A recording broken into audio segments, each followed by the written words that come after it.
season. So, but let's move this on to the movie realm. And here is something that I've seen. I know it's a surprise, but X-Men: Days of Future Past came out 2 weeks ago.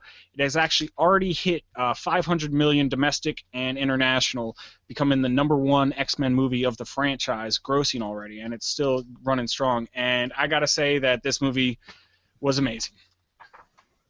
You guys? I actually saw this one too. It's actually a surprise. Saw it opening day, and it was great. I thought it was great. There was a particular part of it. I don't know if we want to go into spoilers, but it's not really a spoiler. Listen, we gotta spoil something, man. Yeah, we gotta spoil a little bit of spoilers, bit of spoilers. But go ahead and say what you were gonna say. I was gonna say that they fixed X-Men 3. Like, we talked about it on the show previously. That was one of my top movies that I wanted to see remade because I wanted them to fix X-Men 3. Well, Days of Future Past solved the problem. All right. Well, it just was like, we're gonna pretend some of this part of that movie didn't happen, and some of it did. Like, Jean did turn into the Phoenix, but she didn't vaporize Professor Xavier. So they left it as, you don't know what, if anything, really happened. You just know that all the crap is no longer the crap. Yeah. They reference it. They're like, Wolverine remembers it, but no one else knows that the crap happened. Well, so they can ignore it. I don't know about that. I mean, the storyline there is somewhat consistent with one of the comic book storylines where Phoenix killed Xavier.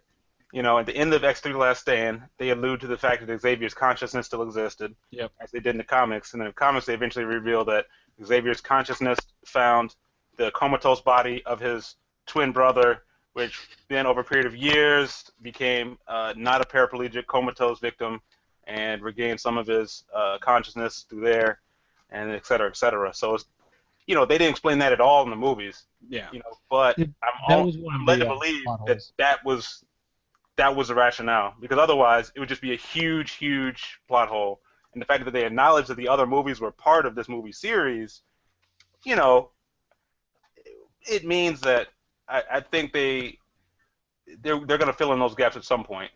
Yeah, it definitely lended a little more credibility to their whole, this is our X-Men universe that Fox is going for. So exactly. Just like the Marvel, or they're pretending some of those bad movies, like they kind of got rid of the Hulk one real quick, but the first Hulk one, and then they brought in another one, but they're trying to kind of make that universe going right there. So it wouldn't make sense for them just to pretend one movie didn't happen. So as opposed to what Spider-Man went with recently, where they just completely changed the series over to the Amazing Spider-Man, switched out the actors, redid it, and I guess as far as I'm aware, they're just ignoring that the other movies existed. It's just a complete redo.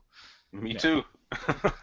But all right, so guys, who is your favorite mutant in this one? Pick one. Go ahead, Ryan. Oh, me? Yeah. Who's your favorite mutant in this movie?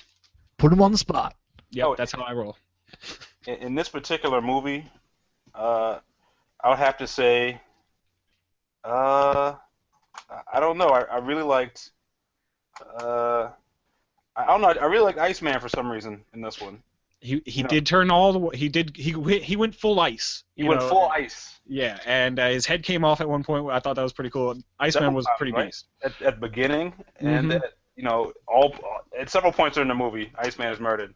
Spoiler alert. Yeah, well, yeah, but no, Iceman was, and he finally was shown, riding his little ice slide, so that was pretty cool too. No, I did like him. All right, Brendan, who was your favorite mutant of it? Well, I could go with what I was telling you before, but to be all serious, I would have to go with again, like someone, I don't even know if they said her name, but the girl that had the portals. Oh man, that's about Blink. Yeah, man, Blink, that was mine. You jerk. So now she's pretty serious. Well, maybe you should have gone first. I mean, she was the best. I mean, honestly, she could have just made. Why couldn't she just transport those Sentinels like hundreds of miles away every time? I don't think she could do like that far. She couldn't go that far. Yeah. But hey, she was. I mean, she was like Nightcrawler from X-Men 2. Just that They did that? That's awesome, you know. So Yeah, that's and honestly, like what I had been joking around before was that Nightcrawler was my favorite character from this movie, even though he's not in this movie, because Nightcrawler's just my favorite mutant, and they need to bring him back. So you're Yes, saying like Now that they've fixed the Nightcrawler in like utero. Yeah, Right. yeah, that's true. That was one of the things I was wondering about in this movie is when was Nightcrawler born? Because they show his She could have been dad. pregnant with Nightcrawler then, or Yeah. she could have had him before she came back. That's true, because they have both his parents there, but one of them's not doing anything after the events of this movie. So Yeah. I don't know, Hmm. but I was also wondering because a lot of this happens in the 70s. How old is Nightcrawler? I thought he was, fairly young, but I guess not. No, I mean he has the same genes as what's her face as Mystique, as Raven. So they age so much slower yeah. that you really can't tell. In the previous movies, he looked like maybe he's in his 20s or something of that nature, but so did she at that time. She was played by Rebecca Romaine, so Yeah. appeared as like a 30-year-old or something like that. Mm-hmm. And Mystique is the mother of a lot of mutants too in the comic book series. So. Well, two at least. Yeah. But all right, so guys, I'm glad we're talking about Mystique. Who looks better in blue, Jennifer Lawrence or Rebecca Romaine? Ooh. Brennan, I'm gonna throw it out there, Jennifer Lawrence. All right. I'm gonna second that opinion because she got I'm gonna second that opinion.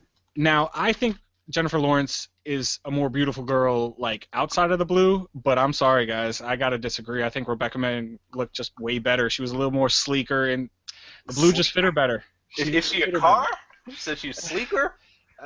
Yeah, well, for lack of a better word, more yeah, streamlined. She had a little bit more wind resistance. Hey, she is sliding around on the floor a lot of those times. You need to be streamlined to do that. Come on. So. And so was J Law. She was sliding around a whole lot under the but table. I could see a little friction. There was a little bit of friction there. She wasn't. She was doing capoeira, like breakdancing, kung fu all over the place. There was no friction. She was Eddie from Tekken series. Yes, tight. Running around there. Yeah, that's a character. I'm wondering, they don't have Mystique in any of the fighting game Marvel characters, do they? I don't think so. They don't have Mystique in any of the fighting games. Nah. They should. She would be like Shang Tsung from Mortal Kombat. She could just change into everybody. I mean, that would be cool. I would assume she would have like multiple styles, kind of like Virtual Fighter, the monk guy that just has like 20 different styles. Well, you could do that too. I mean, you could just whatever everybody. Yeah, whatever. Everybody and anybody. But yeah, okay. So I did have one problem with this movie though, and it's a minor problem. I can kind of overlook it. But how dare they destroy RFK before the glory years of the '80s? Just so they can rebuild it. So I had no problem with that. I'd like to see it, get destroyed and fly over the White House and, really open up those stadium seats. They get a nice little breeze going through there. I mean, it did look really cool. Come on. You can go for I guess there's no other stadium in DC, so it's really the only thing that would have worked, but. Yeah. I love RFK. I thought it was the best choice, It was the only. Yeah. It really was the only choice at that time. So. And I did like how they had Pietro. That's his name, right? The Quicksilver. They didn't call him Quicksilver in the movie, though, did they? Nah, they didn't. Nah, they didn't allude to that name. Nah. Because he was young, though. It was before he had taken on any kind of persona. He doesn't know any other mutants at that time. And they say he's just a kid, and he is just a kid in it, so he's not Quicksilver yet. Really. And I did joke about it though, about the whole. You remember the reference? Yeah, with his dad being able to control metal, so that was pretty cool. Yeah. But I was wondering, maybe is it because Quicksilver is owned by the Avengers? Can they not use Quicksilver as a name? Yeah, but they got it out first, so I thought that they got the rights because he was a mutant. I know that they're doing that weird situation where both Avengers and X-Men are going to have Quicksilver. And I think, Ryan, you told us the other time that it's going to be the same actor, too. Yeah. So that's going to be interesting. And but I thought that they could always say Quicksilver, because Quicksilver, I identified with him as a mutant, too, so I don't know. Which they're not allowed to mention mutants at all in the Avengers series, which, again, is going to be interesting how they pull that off. But I guess we'll have to wait and see on that one. And Peter Dinklage, I mean, could he have gotten any better? No, I mean, I thought he was awesome in that movie. I mean, he's perfect Trask. Very, yeah. I mean, picture perfect. I mean, he's great in Game of Thrones, and he was just amazing as Trask. Yeah. So, if you haven't seen the movie yet, okay, Brendan thought he was terrible. All right. Just because. Yeah, just I hate him too. No, but so if you haven't seen the movie, go out and check it out. It's a lot of fun. It's really leading up to the apocalypse, which is coming up in 2016. So that should be a lot of fun to see too. So check it out in theaters. If me and Brendan have already seen it, I mean, what are you doing? You're way behind the times. We don't see anything. But let's move it on to one of my favorite segments.